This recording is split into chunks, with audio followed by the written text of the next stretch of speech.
Welcome back to the Bullpen Mafia. We have a very, very special guest here today. So special, I threw his jersey on. Got the Sugar Kings jersey. One of my favorite players, one of my favorite guys that I've ever come across in the game of baseball. Garrett Cooper. Coop, you're the man. Thanks for joining us, buddy. How's everything going? Happy to be here. Just enjoying my time in cold Chicago right now, and enjoying the off day before we get back tomorrow against the Astros. So it's a nice off day after a long 10-day West Coast road trip, and then a nice series against your jersey that you have on that we just played. Damn right. Coop, I mean, honestly, what better way to spend an off day than with a couple of former teammates just shooting the shit at talking about the minor leagues, you know? just like they draw them up, Petey. Off day, more ball, dude. I was gonna say, as always, we got no Toad tonight, but we got our boy Javi Salas, a Miami Fish guy at heart too. Javi, what do you got? I mean, we're excited, man. We got Coop on here. We might talk a little Miami with him. We might spit a little bit of everything. But what do you think? What do you think about Coop being on here tonight? Dude, Coop's the man, and I'm so happy that he's. And dude, my fiance's dogs are going nuts down here. I don't know if you guys can hear him, but I obviously followed Coop very closely in his time here in South Florida. Man, was a beloved Marlin, probably one of the longer tenured Marlins of that era. Six seasons down here. So I know Coop, a little bit better than most, and I've always had great admiration for his career, man. I think, Petey, we were talking off air, just Coop's sort of rise through the Brewer system, and eventually, cracking with the Yankees, and just the journey he's been on. So, I mean, Coop, from an outsider's perspective and someone who saw you, man, this is tremendous. Thanks for being on with us. And Petey, obviously, you're gonna get just happy to join you guys, man. Yeah. Petey's gonna get some in-person Coop action this weekend. So that's right. What better way to sort of welcome the podcast than to have him on?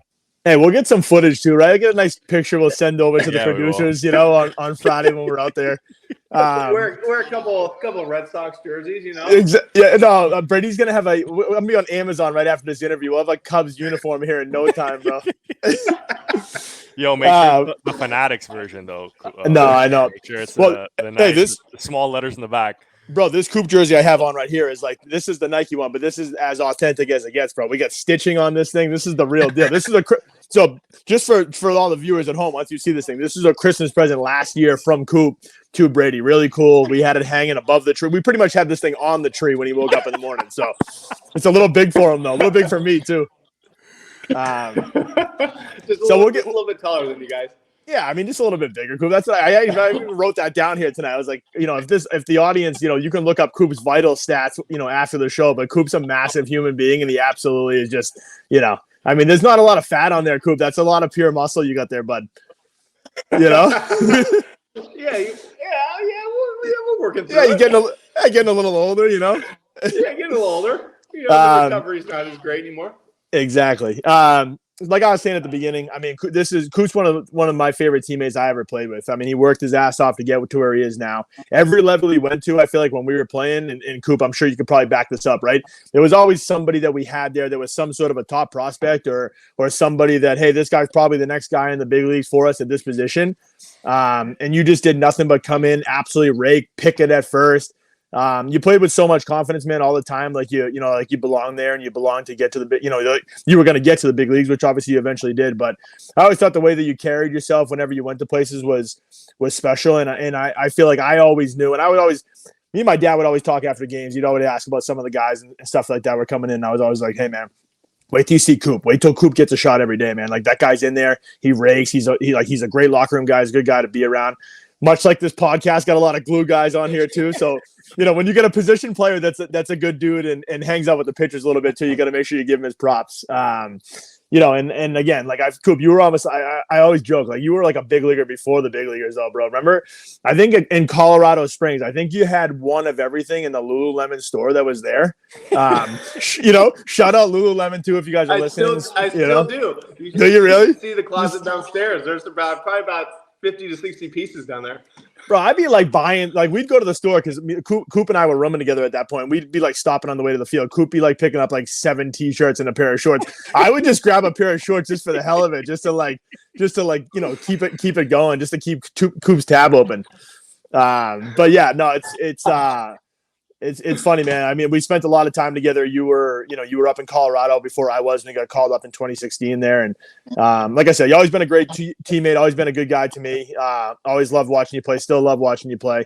My son's obviously a huge fan of yours now, and you've been great to me and my family. So it's awesome to have you on here, buddy. We'll get into a little bit of your playing career and some cool moments, and Javi and I will go back and forth with you a little bit.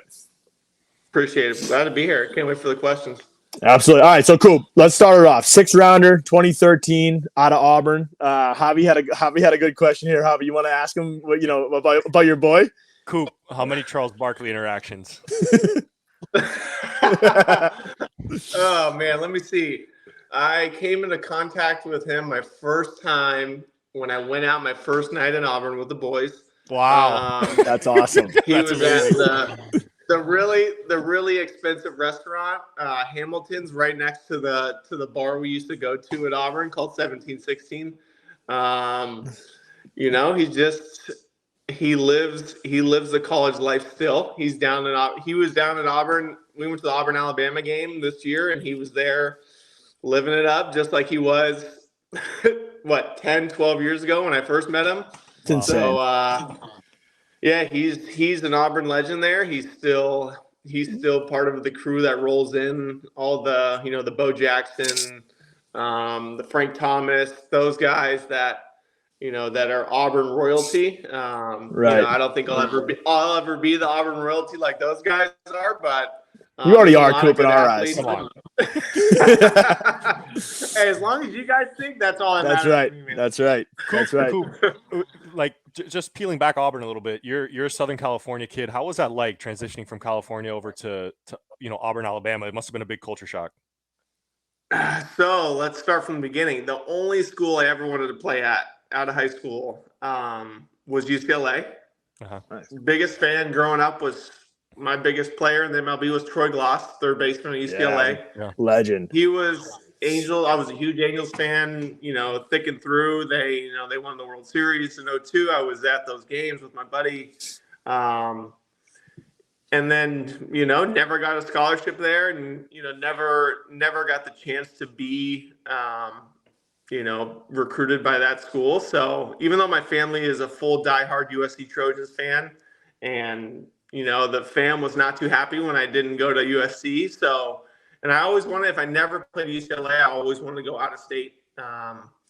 It was always a thing where, being too close to home for me I didn't want to have 15 people at every single college game. So right. The transition to Auburn was, as soon as I got a call, because I went to junior college, out of high school, because I wasn't going to go to a D1 and sit the bench and be a redshirt freshman. And I didn't want to do that. I didn't want to waste a year of college like a lot of guys do, go into big programs, and they're going to be, you're going to be a starter, and then you just kind of waste your first year, and then you end up backtracking and going to play summer ball and all that stuff that happens with all these guys that go into freshman year in college.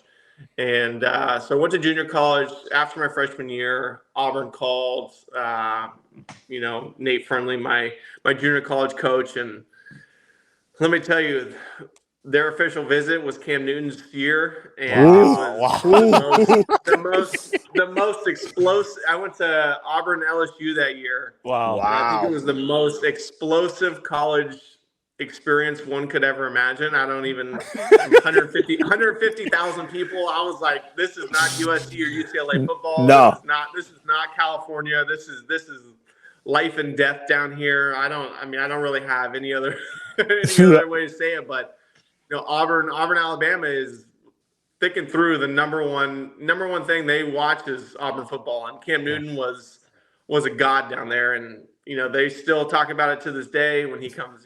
I've met him a few times, and he's come down. He's come back and watched games, and it's like he's still the king of when they won the national championship. Wow. So the transition to Auburn was about, as soon as I went to the game, I was like, this school is it. You don't even have to show me anything else. This is the atmosphere I want to be in. Coop, imagine what the baseball team is saying when they're talking about you. They're like, hey, this Cooper kid, man, his recruiting trip. Let me tell you a little bit about when Cooper was here. you guys want to sign here? Call Coop, ask him about his recruiting trip. You know, I don't even know if we can talk about that on air. All it took was a recruiting trip. You know, that's all. It sold me from day one. It. You know, 1 minute on campus. Yeah, they'd be like, Coop, you're not going to play till your senior year. You're like, nope, I'm still coming. I love it here. We got $0.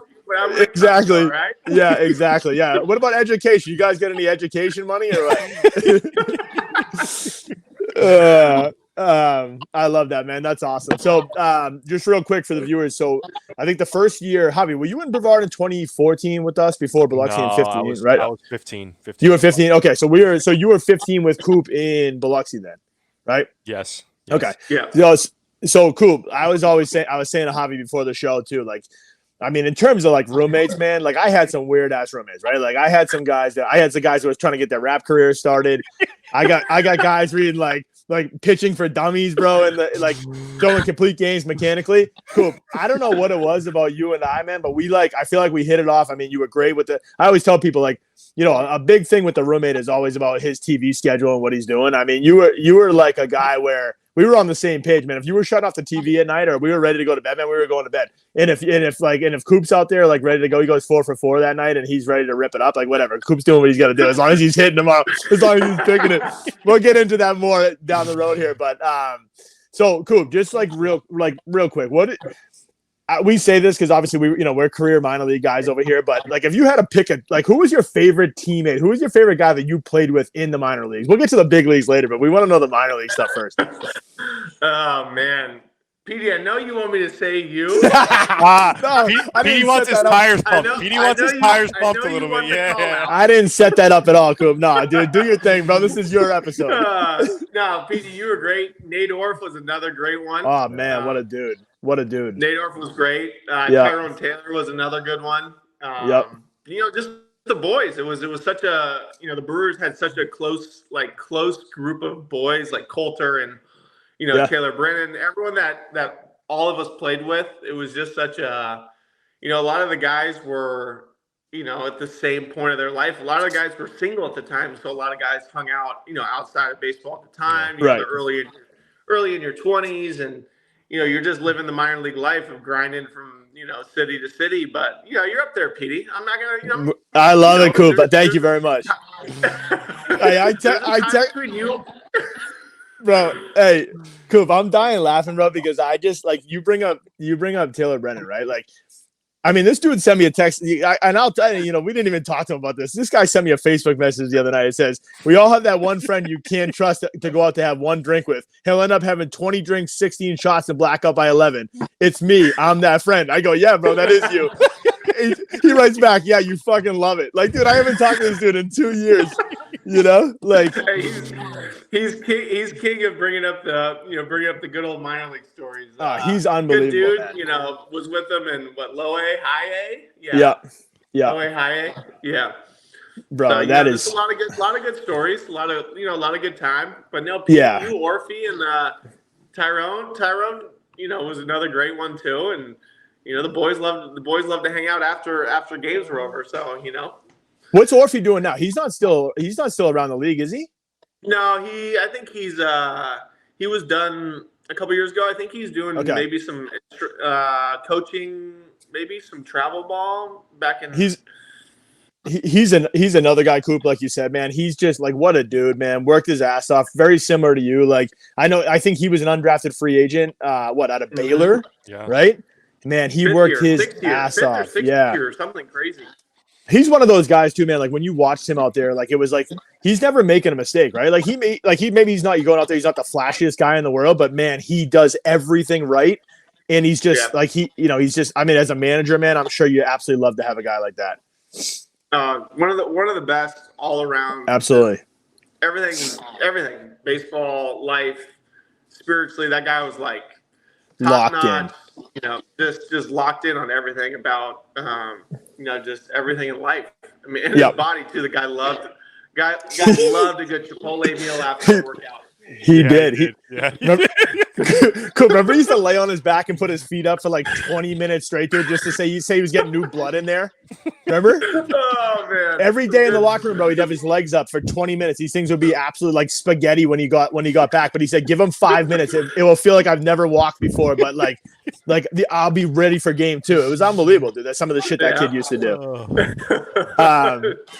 All right, cool. We'll get it going here a little bit. And this is I love talking about this part because this is one of the coolest things for me. Because I feel like you kind of let me be a part of it. You had a family coming in for the first night, but you climb the ladder quickly with the Brew Crew, right? You get traded to the Yankees. What seems like kind of out of nowhere, July 13, 2017. You're a big leaguer, dude. What's it like getting that call? So I just played in the AAA All-Star game. I remember that. Yep. Home. I'm flying back at 6 a.m. from Tacoma, Washington, back to Colorado Springs. I'm exhausted. I'm like, I fall asleep on the plane. Turn my phone on, do not disturb.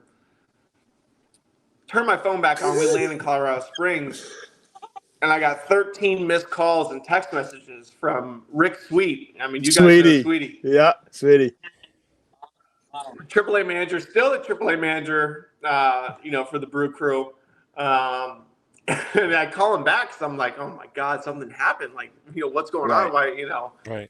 And so I give him a phone call, and he was like, I'm like, Sweetie, why'd you call me so many times? Like, it's 6:30 in the morning. And he's like, hey man, just want to make sure you're okay to play today. Our game's tonight, and I didn't know if I want to give you a day off or not. And I'm like, yeah, Sweetie, I'm tired, man, but I'm good to play. Like, there's no different. And he paused about 10 seconds. So I kind of thought the phone call was over. And he goes, never mind, man. I'm just messing with you. You just got traded to the Yankees. And I'm like, oh shit. Like, right. Like, all right. Whoa. All right. Yeah. Well, this is crazy. And he's like, I don't know if you're going to the big leagues or not, but, just have your phone on in case. And I later found out that he knew I was going to the big leagues. He didn't want to be the one that broke it to me. Yeah. Wow. So, that's insane, man. He didn't want to be the guy that was the guy who gave me my first. He waited till Brian Cashman called me. Wow. About 10 minutes after that phone call. And, just talking to Cash, everything's great, reasons he traded for me and all this stuff. And, he's like, we'll see you in Fenway tomorrow night. At the end of the phone call. And I'm like, yeah. Well, now I got to get 30 people in California on literally. Like I need to life just flipped, 360 upside down. Coop, 33 people. I think I asked you for the 3 tickets too. You were like, fuck yourself, dude. You're going to see it tomorrow night, buddy. All right. Like we're going to get the family in. But I mean, it was crazy, man. I don't get too emotional at times, but that was an emotional time, and just a phone call to the parents and the brothers and the best friends back home, and that's something that you'll never forget. That phone call will forever be etched into my brain. Hopping on that flight to Boston the next morning. I mean, I couldn't tell you how nervous I was going into a clubhouse. With how many veteran guys? How many all-stars? So many vets, dude. I mean, Matt Holliday, Sabathia, Aroldis Chapman, Ellsbury, Brett Gardner, Headley, it was like, I'm like, what? Gary Sanchez, Batantis, like you could name every single one of them been an all-star at some point in their career. Yeah. It's insane, man. It's insane. I walked in and just crazy. And, you'll never forget that feeling. You'll never, there's no greater feeling, I don't think, besides maybe having a kid is up there with that one too.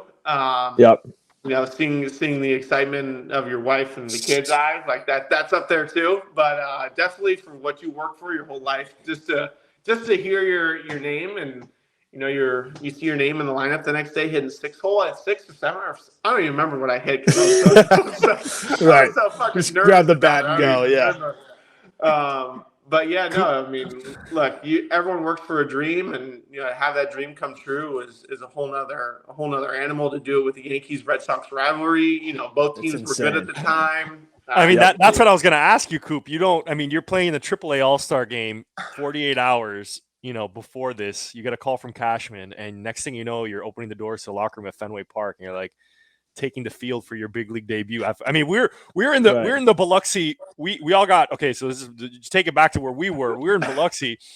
We're watching Coop's at bat, and Sandy's the hitting coach at the time, and Sandy's like, "Hey, fucking pitch you, man. Let's go see when Coop hit. Go tell me when Coop hit." So you know how Biloxi you were like, "Cooper's up, dude." Half the dugout from Biloxi comes running in. We're watching Coop take his at bat at Fenway. That must have been unbelievable, dude. That was crazy, man. I'll never.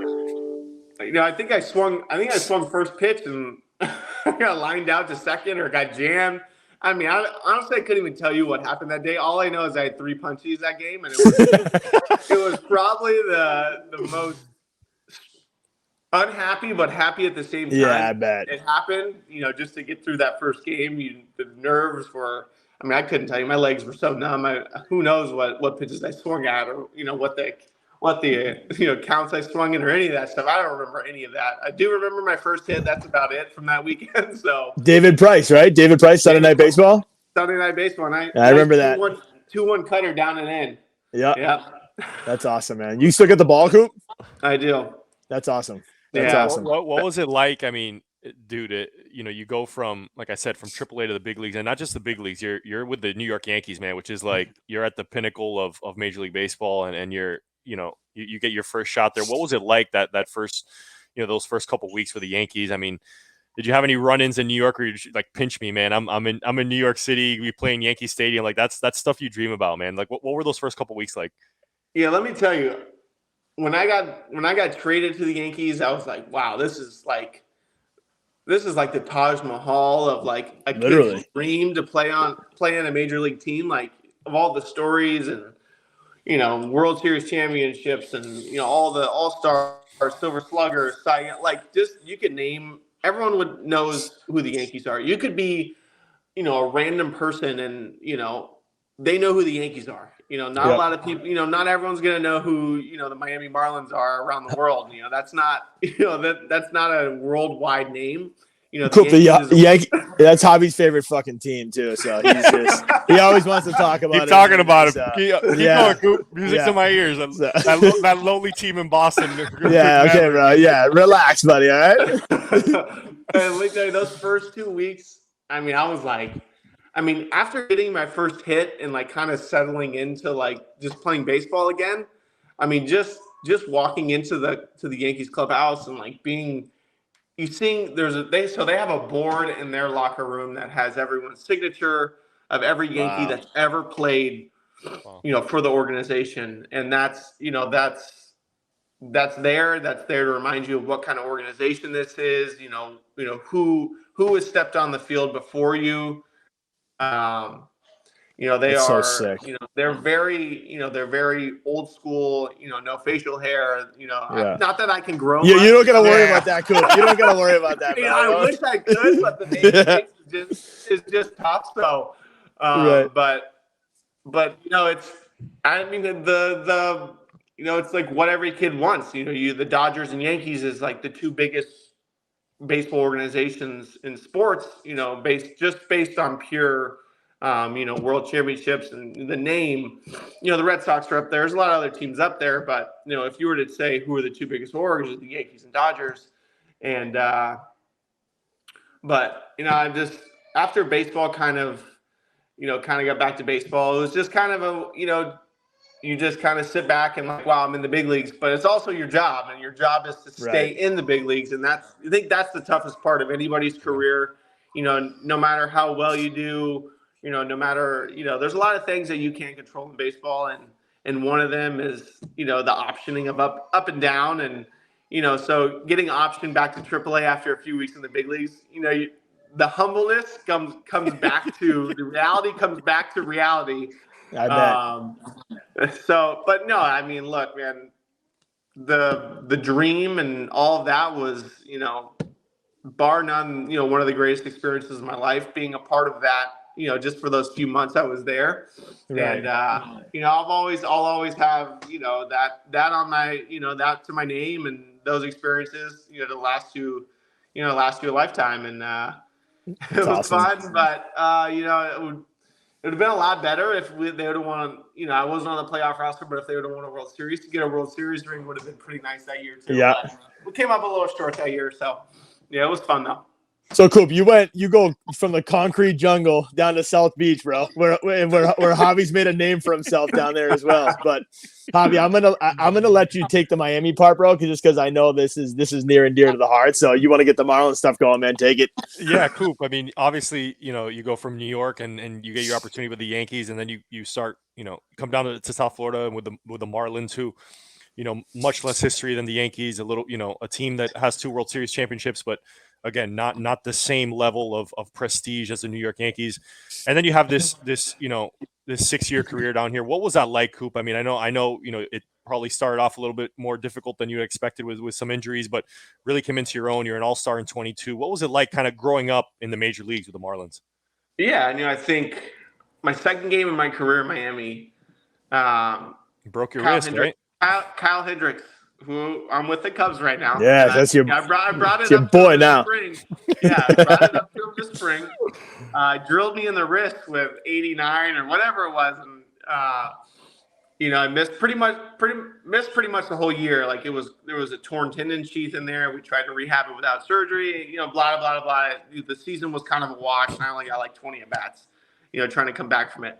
But it's funny because Kyle, I was like, dude, you cost me a whole year, man. Like, there's got to be some retribution. There should be some payment, for the time missed. But it was funny. Like, he was so like one of the greatest guys you could meet in baseball. Like, so nice, so humble. Like, he was like, oh, man, I'm still like, I feel bad. Like, I didn't even know you missed the whole year because of that.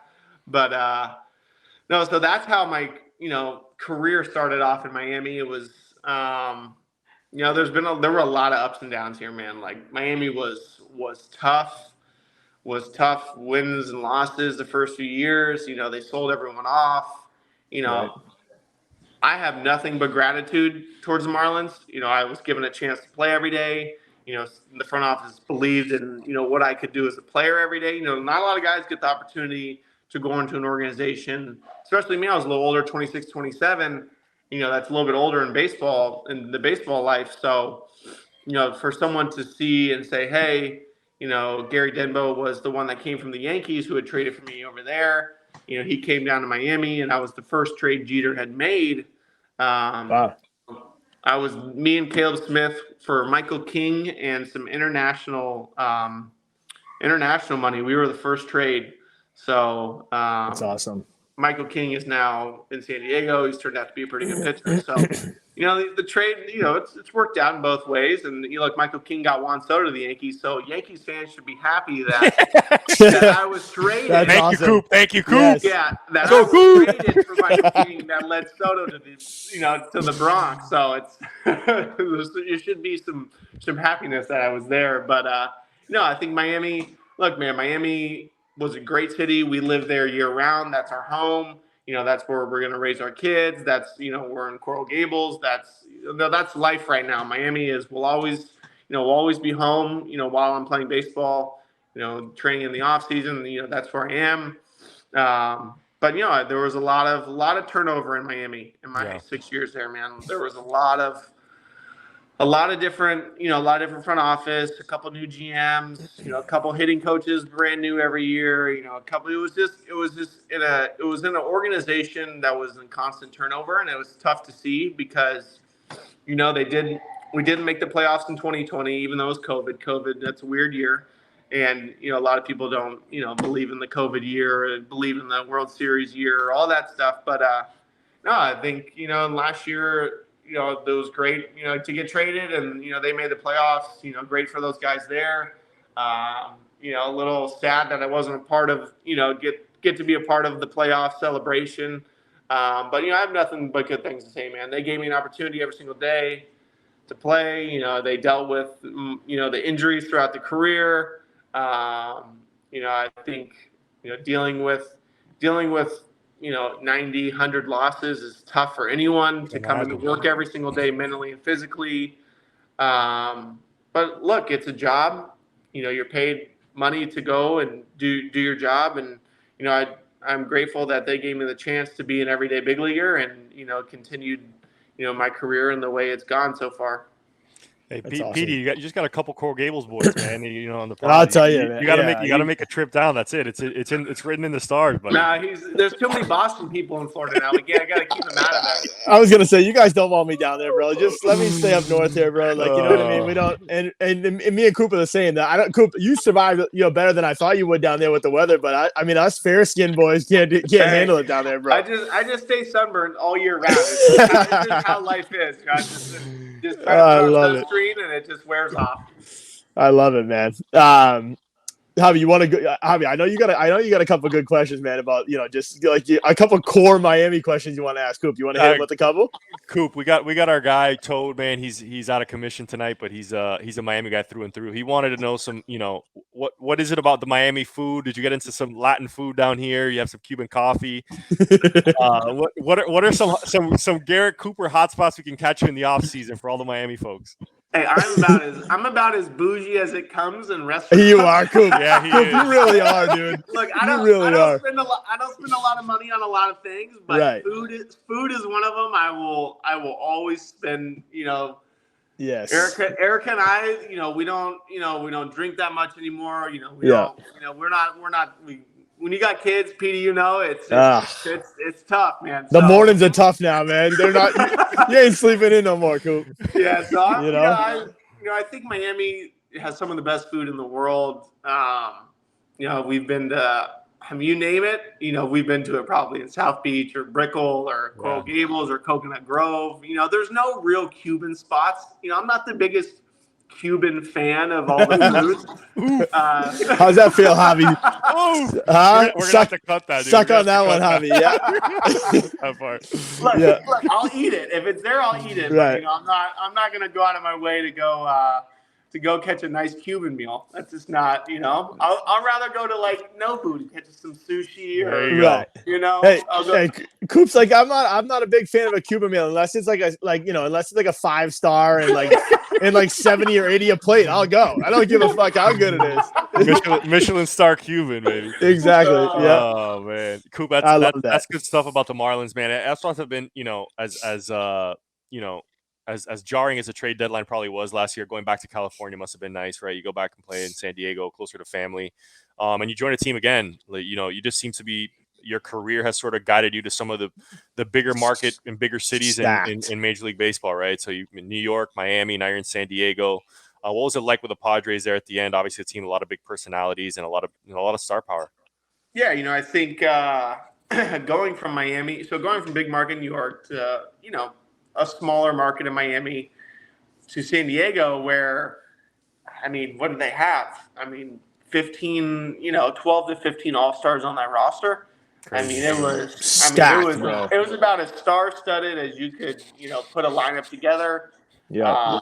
What do you got? Tatis, Soto, Machado, Bogarts, 1 through 4. So it's like, all right, well, you got have fun, pitchers. Yeah, have a good time out there with those guys. Yeah. I'll chill down here at the bottom of the lineup. Right. Feed me fastball. Feed me some heater. Yeah. Put those guys on. Let me get some good swings off. But no, it was great, man. Every single guy there, they didn't live up, to the expectations that everyone had for them last year. Such great dudes on the team. I knew Josh Hader from the minor leagues. You guys knew. Yeah. Just knowing some of those dudes. Nick Martinez, was on the team last year for the past couple of years. He's in Miami. I work out with him, and in the off season. Just playing against those guys. They just it is what it is. You have up and down years. And that's part of baseball, man. You can spend $20 billion, and that's not going to guarantee you to win a World Series. None of that matters, man. It's just, and we caught really hot at the end of the year, and it was a little too late. I think we won 10 or 11 in a row, and we fell out of the playoffs by 1 or 2 games, and ran out of season, dude. Ran out of season. Ran out of games. But it was fun, man. San Diego, they lived in Coronado. One of the best cities in the world, man. San Diego is top notch. One of the nicer beach cities out there. How's the food out there, though, Coop? You getting enough 5-star meals out there? You spending enough money at the restaurants out there in Coronado? Hey, they had great food out here too. Okay. Yeah, Chicago's up there too. I was gonna say Chicago. I'm sure you got a couple of nice steakhouses downtown that you've probably frequented. Yeah, there's been a few. There's been a few we've gone to. But no, I mean San Diego was great. Now we're here in Chicago. Chicago's great, man. It's been 4 great organizations. Milwaukee was great. With you guys, it was too bad I didn't get the opportunity with them. And at the time they had Eric Thames, who had like 70 homers at the time, and seriously, Jesus Aguilar, who was coming off All-Star year. Like it was just a tough org to break into with the big leagues, regardless of how well I was playing at AAA. Coop, I laughed too, but I was just thinking about back to the restaurants. Like I remember, I think it was last year when Erica was in town too, and she had said something like, "Hey, dude, we're going out to dinner or something like this. Like after you guys want to stick around." And I think we had Brady at the time. So we're like, "No, we're gonna head back." We're like, "Where are you guys going?" Erica knows more. Erica, obviously, and now that I know that Coop and Erica are just all about the restaurants, Erica knew more restaurants, Javi, than I did. Like in the general vicinity, she's asking me, "Hey, should we go here? Should we go to this place, that place?" I'm like, "Holy shit, I don't even know this place." I'm googling them. I'm in the stands over here googling them. Like we got Coop. Just Hey, you play cheap on everything else, but food will spend the money for you. Absolutely, man. Absolutely. All right, cool. Let's get into a little fun part here. Obviously, we got some questions for you at the end. I just had to tell the folks. I mean, this is like for the folks at home that don't know about Coop. I mean, Coop when he was playing, man, was one of not only one of the best dudes to be around, but after the game, man, you knew at Coop's locker, man, guys are going to be lining up and going to be seeing what the Coop was up to that night. And boy, let me tell you, Coop, you used to have nights, man, where if you lit that candle, you come out that next night, you go 3 for 4 or 4 for 4. The boys know it's automatic. Hey, right back to where we were. Same friggin' game plan. Shout out to Pedialyte, for a quick. I don't know if they're listening. That I saved a lot of the boys a lot of the times. But Coop, is that a tradition that you still keep alive? I know you said you're not getting out into you got Reagan now. You might have changed it. Your life's changed a little bit, but are you still are you still keeping to that theme every once in a while, or what do we got? Hey, life's a little different now. It is. The kid and the wife, and we're expecting another one, and Cool. Wow. So. Let's go for all the listeners. So I like that, man. Breaking it on the podcast. We haven't even breaking news. Haven't even told your family yet. Haven't even told. I love it. But no, the minor leagues was a grind. I'll be the first one to tell you that is the grindiest of grinds. Those 10-hour bus trips. Those going out at night after the games kept guys in it. Let me tell you. It's so good. But no, I'm the life that I don't drink too much anymore, man. If I do, it's some wine or something. It's you're just chilling. The body took a beating early in its early days. Javi, by wine, Coop means like a nice $600 bottle of Cabernet at Ruth's Chris downtown Chicago. Price me out, dude. Yeah, price me out. He ain't drinking the Robert Mondavi, dude. We are a big Pinot Noir guy. So. Okay. I like that. But, I like that. No, hey, no, what happened to light? There we go. No, it's not. The drinking is not the same as it was back in the day. The body can't handle it. If we're drinking like that, we're gonna need a whole weekend of recovery. I mean, there's no way I could go back out there and hit a baseball, especially at the big league. What these guys do up here, there's no way. There's no way I'm ripping, and then going back out there the next morning. Yeah, absolutely. All right, couple quick ones here, Coop. Obviously, we talk about Fenway a little bit, talk about Yankee Stadium, some of the cool places you played. What's the favorite stadium you played in? And I guess to go off of that, if it's somewhere on the road, like what's your favorite kind of road city to visit? Number one, the best place to hit in my career that I feel like is Colorado. Okay. Oh yeah, come on, come on, cool. Okay. Hey, Colorado or Cincinnati. A lot of people. I haven't played that much in Cincy, but a lot of people love Cincy. Okay. Best road city is Chicago. That's what we always said. Eric really? And I always loved Chicago. Wrigley on the weekends. There's nothing like it. It's insane. Like it, dude. Yeah, except Fenway. As a visiting player, you're like, wow, this place is absolutely rocking.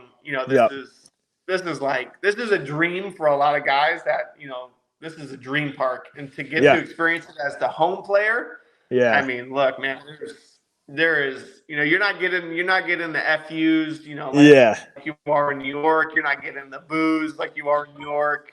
Right.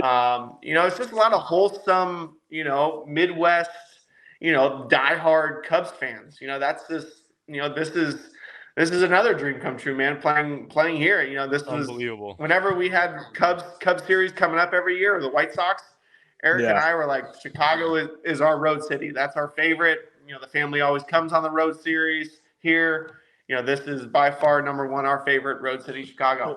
Why did you see Coop? Like, why did you love it so much? Like, just the stadium itself and the interactions, or like what else? Just Chicago in general. Just Chicago in general. Just everything about it. It's just it's more of our. It's just more of our, like, we just love the vibe here. It's just, I'm sure you guys have been to Chicago. There's a great, just great feel. The city at night is awesome. There's so many places to eat. If you like to go out, there's tons of places to go out. My family came here the first week when it was 30 degrees. The only bad side is it's 35 and raining in the first month of the season, and you can't really feel your hands at the plate. Man. Besides that, it's I'm going in at Coop's hands, dude. At 35 degrees, I'm living with my 92 on the inner half. Yeah, 92 with sink though, Javi. 92 with sink, bro. Come on, give yourself a little credit now. That's awesome. Coop. Chicago's number one. That's awesome. Toughest pitch you ever faced? In this, I bet you got a lot. Wait, Coop. You know who he wants you to say, right? You know who he's dying for you to say. hey, it sure as shit ain't me, bro. It sure as shit ain't me, bro. Coop's probably like, yeah, buddy. Like, if you're ever around in the off season, like, you mind throwing me a little fucking BP? Like, you can go back to the mound if you want and just throw. Oh man. Number one, I still to this day when guys ask. That's a question you get a lot from people. Steven Strasburg in 2019 was the best pitcher, hands down, the hardest I'd ever. It was just the guy was almost unhittable in my eyes. Like, the guy would throw, mid to upper curveball that had picked up speed as it's crossing the plate. He had the 4-seam ride that was playing at top of the zone. Oh, and then he also had a changeup that was graded out as probably top 3 changeups in baseball. So he had all 3 of these, and he wasn't afraid to throw them at any count. So you had no clue if you were trying to base your last at bats. He was in our division, so we play the Nationals 20 times a year. So I'm catching Strasburg 4 or 5 times throughout the year. Good luck, pal. You're taking an 0 for. What are you facing 3 times a game in 5 games? You're taking an 0 for 15 if you're not seeing him well. You're happy to squeeze out a hit here and there against a guy like that. And if you go back and look at the stats off him that year, I'm probably, no joke, probably 1 for 14 or 15 with like 9 punch outs. And Coop, he's like, we were talking about him the other day, Coop. He was like one of the original starting pitchers that came into the game throwing 97 to like 99 with just nasty shit. Now I feel like you see it. Now you're seeing it a lot, but like, he was like that first guy to come in the league and really do it. He was it. He was the golden child, first overall pick. He was the first guy to come up and be like, wow, this is what, a true number one, this is it. And stepping in the box, you were like, well, hopefully I'm guessing right in counts. Yeah. Because, he's not falling into any pattern. You're sitting 2-0 fastballs. He's throwing 2-0 changeups. You're out in front, breaking bats. This is, and you look, they won, they were World Series champion with that team. And Strasburg, sucks that, feel bad that his career ended the way it has. A lot of things have gone wrong since signing that big contract. But look, man, that guy was premier, to me, the number 1 pitcher in baseball. Bar none. DeGrom is up there, and all those guys, Scherzer, and all these guys that were, Garrett Cole and highly touted as, being the workhorses. Steven Strasburg, throughout my 7 years in the big leagues, he is bar none the best pitcher I saw in those 7 years. Coop, I got a question for you because you bring up an interesting point. Like you talk about with Strasburg, like with a guy that's nasty, you're just kind of hoping you guess right. Like I remember my buddy Andrew Kittredge, who's with the Cardinals now, reliever, was telling me that in the All-Star game, I forget what year it was when he was up there, but Vladdy was in the cage taking BP, and Kittredge was walking by and he looked at him. He's like, I hate this guy right here. Just joking around to one of the trainers or whatever. And the guy's like, and kid's like, oh, why is that? And he's like, because every single time that I'm sitting slider, you go heater. Every single time that I'm sitting heater, you go slider. Yeah. So cool. My question is for you, when you're facing some guys some that have nasty stuff like that, are you sitting one pitch in there or how does that work? What's your mindset with some of these guys? So early in counts, especially against guys who have power fastballs, power off speed. So you're facing a guy throwing 100. Or you got the slider at 90. So, what are you going to sit 100 and then, just react to the 90 and, 2 strikes, 2 strikes, that's different. Yeah. You're battling, but there's definitely, pitchers, you got to pick pitches, pick counts, pick pitches. If you're caught in no man's land and you're trying to good luck. Done. Yeah, good luck, man. This isn't old baseball when guys are throwing 88 to 92. Right. You can adjust to the changeup or adjust to the slider. No. This guy's throwing 101 with sink, or he's throwing the 90 slider on the outside corner. So pick your poison. Are you looking? Right. Are you looking? Middle in, or are you looking middle away? There's you have to. There's guys do it all the time. You'd be dumb to think these hitters aren't doing it because they take 3-2 fastballs right down the middle or 2-2 fastballs right down the middle, and they're you see the reaction time of hitters, and you know that body was sitting on off speed. So that's true. You see the swings, right? Like the ugly ass swings as opposed to some guy who just missed it. Petey, our 88, 89 is getting sent into freaking the other side of the apartments in Wrigley, dude. Right. Hey, Javi, they're talking to the guy after, hey, were you sitting on that? The guy's like, I was just fucking up there, buddy. He could throw that wrinkle whenever he wants. I'll fucking take that thing. I'll take that thing off the bleacher creatures, bro. Oh man. Coop, go ahead, Javi. You've been awesome, bro. I just want to get you out of here on a just outlook question. Tell us about the Cubs, man. What's the vibe like in that locker room right now? Obviously you guys have gotten off to a nice start. You mentioned Wrigley being such a cool place, and it's a special place for you and your family.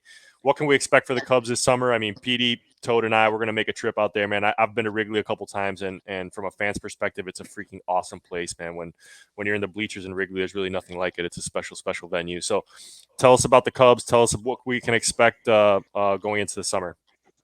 Yeah, I think we've gotten off to a good start. There's a lot of good players here, man. There's a lot of all-stars.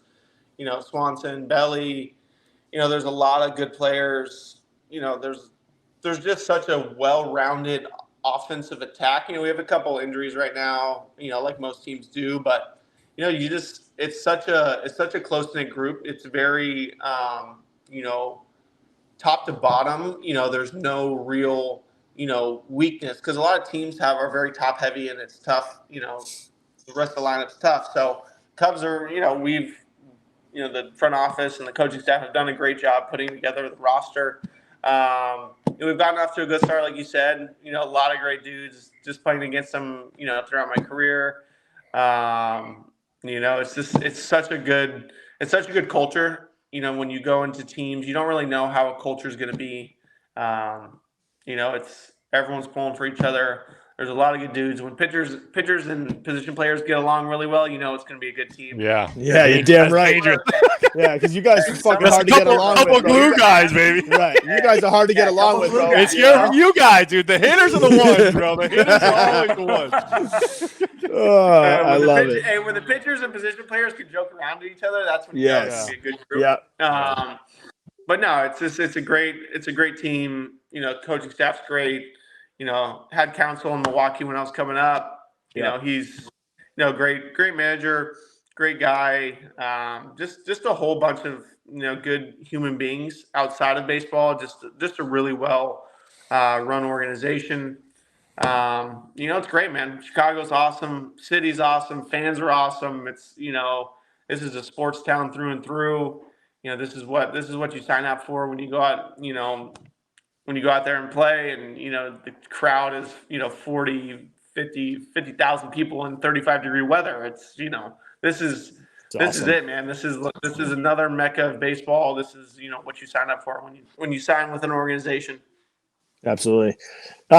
Coop, you're back in Boston Friday night, man. Where I'm pumped. Javi, I don't know if you know this, but like I was actively recruiting Coop so hard this offseason.